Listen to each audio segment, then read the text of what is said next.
I was trying to find a way to save these memories in a format that was not just the photos I took. For some reason, I didn't film any videos during this trip, or at least I didn't find them. Only two that are on my Instagram that I have no clue how to download. Anyways, I wanted to remember not only the pictures but also the feelings during this amazing trip that was planned for 8 months. A 21-day journey that took me to 11 cities around Europe: Brussels, Bruges, Amsterdam, Copenhagen, Berlin, Athens, Rome, Pompeii, Venice, Barcelona, and Paris. I wanted to make this trip as cheap as possible and with the minimum amount of luggage possible too. I will make another video showing you how to plan a trip like this. I wanted to visit as many cities as possible and within my budget. Disclaimer: this was not a luxury trip in Europe. I barely slept. This was a trip full of adventures, walking around until a coffee shop invites me to go in. I was so excited for this journey that I started a countdown on my phone. This is how the trip looks if we draw the route on the map. I landed in Brussels after approximately 9 hours from the Dominican Republic. When in Brussels, you have to try their waffles with hot dark chocolate. So crunchy and delicious. One of their best street foods. Walking distance from the Grand Place. The next day, I took a bus to Bruges. It looks like a fairy tale. Honestly, not much to see that I could find, but that place in there was beautiful. I was there for only half a day and went back to Brussels. My next destination was Amsterdam. I got there by bus as well after 3 hours. Something that helped me save money during this trip was not eating in restaurants but buying food in the supermarkets or street food where locals eat. But this was one of the exceptions where I went to one of the restaurants. There is also a street with things for adults, the red light district. Can't say much in this video, and you can't take pictures either, so you have to see for yourself and enjoy the only 2 pictures I could take. Amsterdam is a city I would love to visit again. It's so clean and the air is so fresh. The canals, flowers, bikes. It all makes the place so relaxing and romantic. Absolutely astonishing. I also wanted to visit Anne Frank's house, but I was not aware that I was not allowed to go in with a backpack, and I had already checked out from the place I was staying, so I went only to the outside of the house.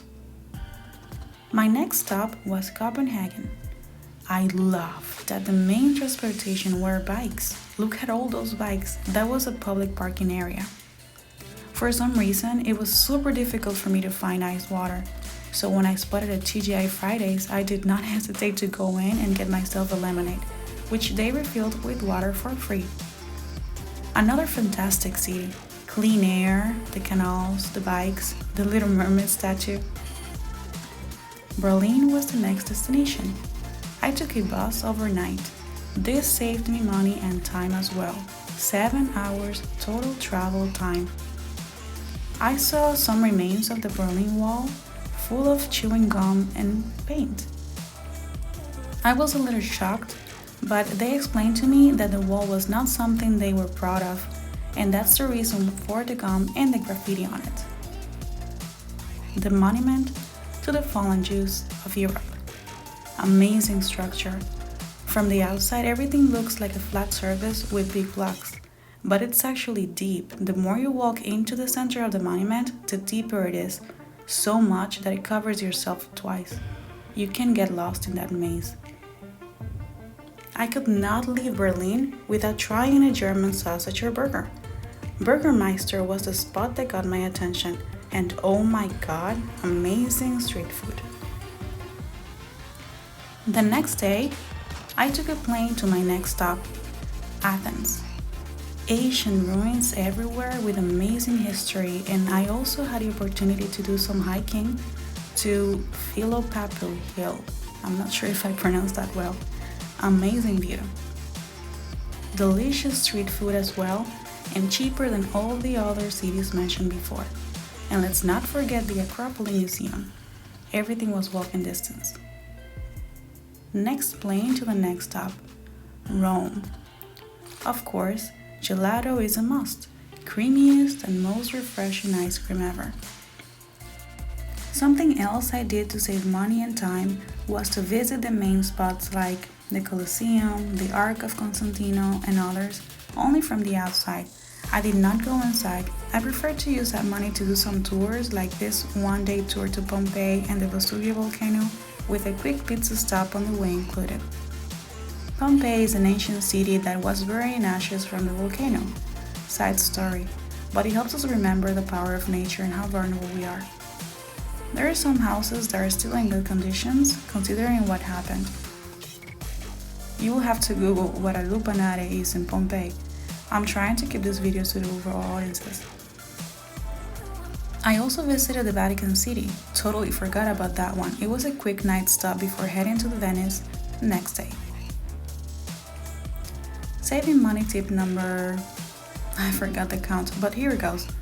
Don't use the gondolas. If you want to go in the water, there is the water bus. About 10% of the cost of a gondola for a longer ride. And you can use that money to go to the bathrooms.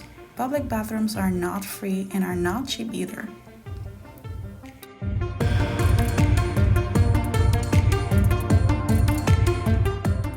You can never go wrong with street food. This spot makes fresh pasta to go. My next stop was Barcelona, where I got by plane again. La Sagrada Familia. If you want to go in, make sure you purchase your tickets in advance. It's always sold out. A cheap option to do tours are the Sandman tours.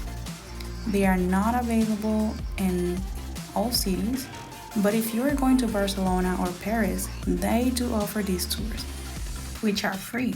You only have to tip the tour guide at the end of the tour, as that's their only income. The Güell Park, which is a public park with the signs of Antonio Gaudí, a renowned architect, and the face of Catalan modernism. And last but not least, after another bus, my last destination was Paris. I took another Sandman's tour on the first day I got there to get all the tips I could get from the tour guide to not miss anything.